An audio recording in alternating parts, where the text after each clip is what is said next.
Welcome to the Big Question podcast, brought to you by Brook, part of the leading global workforce solutions company, Manpower Group. This podcast will feature a blend of interviews and discussions with leading experts. This will include academics and thought leaders sharing their perspectives on the ever-changing world of work. Hi, and welcome to the Big Question podcast. My name is Rhys O'Leary, and in today's episode, we're diving right into our financial future. We'll be speaking on building the workforce of the future in finance, and we're drawing insights from the Brook Finance Job Report, also with a special guest. So let's set the stage a little. Based on the Brook Finance Jobs Report, several trends are redefining what it means to work in finance. First, there's an increased demand for roles that didn't even exist a few years ago. Jobs in risk, compliance, data analysis, and AI are on the rise. Secondly, the report also highlighted the growing importance of soft skills. While technical expertise is essential, skills like leadership, creativity, emotional intelligence, and adaptability are becoming just as critical. Within an ever-evolving sector, these skills are crucial to keeping up with that and still being relevant. You can read more about this report by using the link in our bio of this podcast. Now, let's look towards the future. How do we prepare the finance workforce for these changes? To take us on this journey, as mentioned earlier, we have our esteemed guest speaker, Caroline Theaker from Lloyds Banking Group. Welcome, Caroline. Could you introduce yourself to our listeners, your expertise and insights on this subject? Yeah, hi, Rhys. So I'm Caroline Theaker and I lead the Reskilling team at Lloyds Banking Group. We were put in place probably about a year ago now to mainly target where we'd been looking from a skills perspective around the bank in terms of how we could bridge some of that gap. So in response to that, we set up a team specifically looking at this. My background is generalist HR and more latterly training in the past few years, where I've really kind of looked at bringing those two things together in terms of what we need from a reskilling point of view. So what do we need from a people element? What do we need from a skills element? And how do we bring those together in this team? So what we're really keen that we do is encourage people away from this linear careers that we've done in the past from banking. So moving into your line manager's job, for example, to a more squiggly approach where you would look sideways for your next move in order to move around the organisation. And actually, that movement and that internal mobility, as it's called, is really, really important, actually. And it's something that we're seeing the rise of across Brook and across the wider industry as well. You've got to have that learnability to be able to move and relearn skills time and time again. Digging into that a little bit further and into our first sort of segment, could you elaborate on the current state of skills gap in the finance industry? How's this affecting operations in the sector, specifically an institution like Lloyds? Yeah, and I suppose we're experiencing the same skills shortage as other organisations as well, but particularly in the finance industry, as we move towards more technical roles than kind of historical roles, which are more customer facing, we really need to look at how we can shift those skills from our existing colleagues, but also looking externally in terms of what we can buy in. We're struggling more and more to buy that talent in elsewhere. So one of the things that we need to look at is how do we grow those skills internally? So really focusing on what do we need tomorrow to make us successful. One of the things that we have done as well is introduce, when you were talking around squiggly careers, a new career mobility policy that makes it even easier for our colleagues to move from one part of the organisation to another, even including things like protecting salaries to allow them to take what might be a downgrade in grade in order to progress their career in the future. I think it's giving them that capability as well, though, isn't it? Actually, to say, look, I'm really, really good at this, but I know the future is going to look really, really different. So I need to go and reskill in this place. And actually, they've all got families, kids, houses, whatever to think about at the same time. So it's always that dreaded drop, isn't it? Yeah, and what we'll do is try and support them in that. And also from a strategic workforce planning point of view, we'll really work with the organisation to see where do we need more skills in the future, where might we need less of, and target those areas to allow people to move into roles that we know that they'll be more secure in the future. Yeah, and that's absolutely fantastic. Look, could you share some other strategies to bridge the skills gap in not just Lloyds Banking Group, but what could others be thinking about in the wider finance world? I think one of the biggest changes that we've made in the finance world is really looking rather than what you can do today, what you can do tomorrow. So we've been doing a lot of work around moving our organization to become more skills based, because what that allows us to do then is get colleagues from one role into another by identifying what they can do now, what could be tweaked, or what could they possibly learn so that they'd be more successful in the future.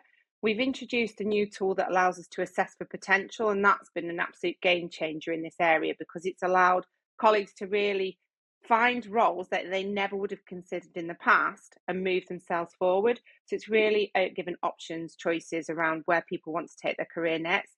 So I think the biggest thing that we've done and we've changed in this field is really looking at potential rather than basing recruitment on what you can currently do now. So what could you learn? What could you learn moving forward? And as I said, we call it learnability in Manpower Group. The ability to not just have the skills and learn the skills, but the ability to unlearn those skills and learn new moving forward, because life changes day in, day out. Yeah. It's, I remember being at school and I finished in 1999. But a social media manager wasn't a thing, and absolutely, social media consisted of MySpace. And yes, for all of our listeners, that was a thing a long, long time ago. Are there any examples of successful initiatives or case studies that effectively address the skills gap? Actually, it'd be interesting to hear about the outcomes and lessons you've learned from these endeavors as well. Yeah, so we've recently just completed actually, which will be a really good example, a reskilling program where we took some branch colleagues and retrained them into quality engineers. So the skills that they had were on the face of it completely different. They're used to customer facing role where they're talking to customers every day, thinking on their feet, critical thinking, that kind of thing. So actually what we wanted to do is say, well, all those skills are still useful. Where we want to do now is add the tech elements on top. So we sent them through a reskilling program. So that was a full-time program because we do combination of either on the job, off the job, and lots of different reskilling programs within the bank, just to make sure that all colleagues can attend something. And they, at the end of that, well, they worked with our Centre of Excellence as well. And at the end of that program, all of them were successful. It's a massive shift from where they were before. So a lot of it was even changing working relations. They're used to getting up and going into the branch every day to then getting up to either working from home or going into an office a couple of days a week. So that culture shift goes beyond the skills that we're teaching and training them as well. I suppose lessons learned, there was a lot of lessons learned. Two key ones that I'd call out were the first ones around involving the business in that process. So one of the things that we learned early on in our reskilling programs is how important it is to get the business involved.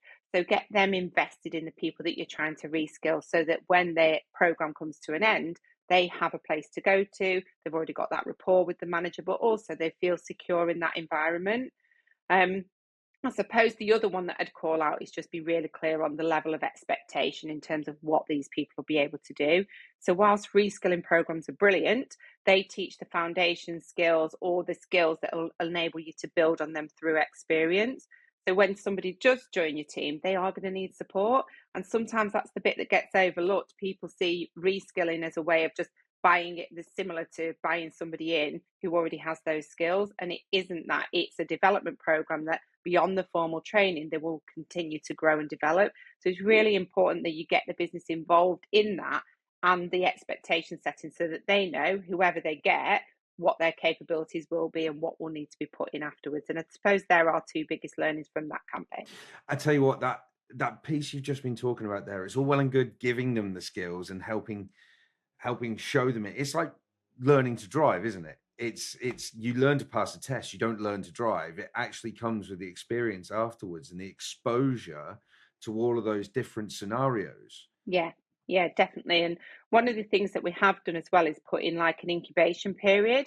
So after the formal training, alongside joining their new team, they'll also get additional support. And that would be through coaching, mentoring, or sometimes we do some scenarios that they're allowed to then test it in a safe environment as well to keep building that knowledge.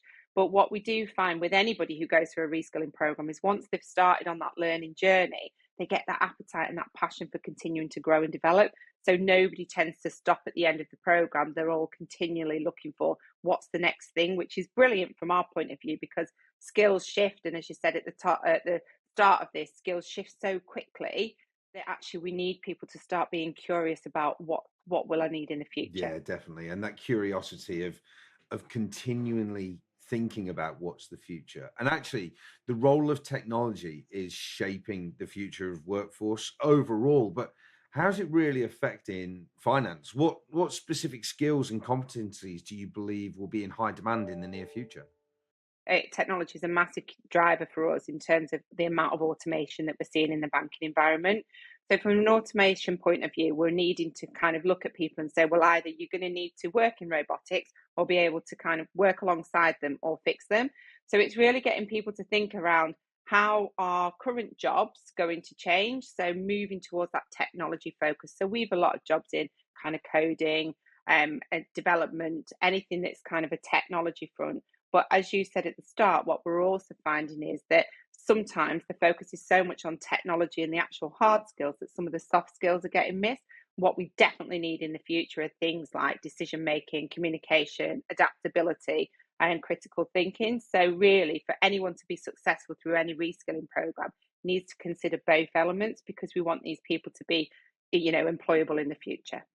Yeah, most definitely. And I tell you what, it's you're right in what you're saying. It's not just the employability for what's happening next week, next month, next year. It's actually giving them the skills to remain employable throughout their careers with the business as well, because those soft skills are so important, and they transcend any role or any position that anyone's in, Yeah. don't they? So we've started to make sure that whenever we do a reskilling program, that we also build in the soft elements around that. So what might you need? And in particular, things like leadership. So what it could be is a great technology person, but you also need the skills to bring others on the journey with you. So we really focus holistically now on all our programs in terms of hard and soft skills. So you get a really rounded sort of skill set at the end of the program. Caroline, obviously, we've been talking about technology and the huge advances and how they're going to be shaping that workforce of the future. Um, and obviously, we've seen the onset of ChatGPT and other AI products around. What what specific skills are you seeing that having a huge impact around within the business? So quite a few different ones in terms of where we were, I suppose, from a technology point of view. So historically, we've had people that have been doing more engineering kind of coding skills, and we're actually looking to accelerate that based on kind of where chat GPT is going and AI. We're also looking at any processes that we've got in the organization that have kind of been there for a long time and are working, but how we can advance those. And we're seeing some massive changes in how customers respond to us as well, and how they react with us and their expectations around our products. So using more of the sort of AI services, making their lives easier as well as ours. So I think that's a massive change, but equally it goes back to when we were talking before around sort of the soft skills that go alongside that. Is you can't lose sight of the fact there is a customer at the end of what a lot of the things that we do. So whilst technology is advancing, we also need to make sure that whatever we put in place is usable and it makes it easy for them to do business with us successfully. I completely agree. And I think that's one of the things everyone who's sort of engaging with any AI technology right now is there is a human involved somewhere in the process. It might well be at the start, it might well be at the finish, or it could be the customer. And actually, it's still going to take those soft skills of the basics of communication to actually have that positive impact that we're looking to achieve. Yeah. Which sort of links us straight back to the combination of those soft skills with the hard skills that you were talking about in some of those programs that you're putting together. Um, can I just pick up on you? We spoke about the leadership, but the critical thinking element. Um, can you talk to us a little bit around that and the critical thinking skill and how that's being developed within the Lloyds Banking Group? Yeah, one of the things that I'd say around banking is it's always been a bit of a traditional sort of nature in things, very planned, methodical in terms of any risk that we might take. What we're encouraging people to do now is kind of grow the critical thinking skill. So really looking at a problem and seeing how can I make it easier or simpler and get there quickly. So what we've been doing is a lot of experiments within the organization and encouraging people to test and learn things. So really go ahead, try it in an environment that we know won't sort of have any detriment on any of our customers, but just to learn from that experience. What might I do again differently? How would I do that? And really focusing on each other and challenging each other more than we've done in the past. So really thinking about, is there something else that we need to take from this situation that can be employed elsewhere in the bank? And what can we do about it? And how can we do it at pace? And that's one of the key things that's changed for us recently is the speed of technology means that the speed of us and our thinking and our processes also needs to increase.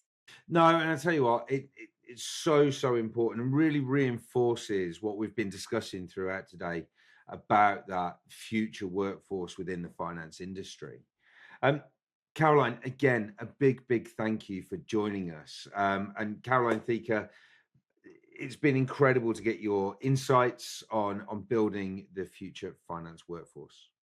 You've been listening to the Big Question podcast, brought to you by Brook Street, part of the leading global workforce